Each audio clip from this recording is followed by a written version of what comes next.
months my friends convinced me to go out on a date. It was for dinner and a movie and I was excited and hopeful. But at dinner I started getting a feeling of overwhelming guilt. It got so bad that I ended up not even going to the movie. A week and about 1,000,000 years later I was on a therapist's couch. I told her everything that had happened, starting with the promotion that I got at work. She did not agree with me or with any of the encouragement to divorce that I got. I ended up in her office 2 and sometimes 3 times a week, and the more that I talked to prove that I was right, the more that I started to see how wrong I was. It was truly heartbreaking. I don't know if I cried as much in my whole life as I did in the first month in her office. After about $2,000 of therapy sessions I learned that my ex-husband had his faults, but I figured out that mine were so much worse.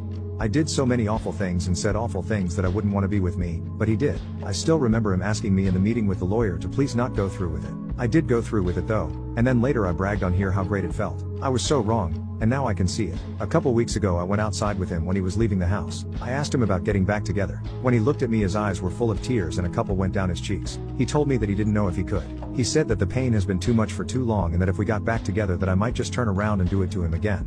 He said that he always thought that I would realize how much he loved me and stop until I signed the divorce papers, and let out a big over-exaggerated sigh of relief. He said that hurt him more than anything else and that he doesn't know if he can ever trust me again. I don't blame him. I destroyed a man who, looking back, was a great husband. I deprived my kids of having a great father in the house with them, and I took his kids away from him. And I, the one who pushed for the divorce expecting happiness and a life of freedom, spend all my free time sitting at home or sitting on a therapist's couch.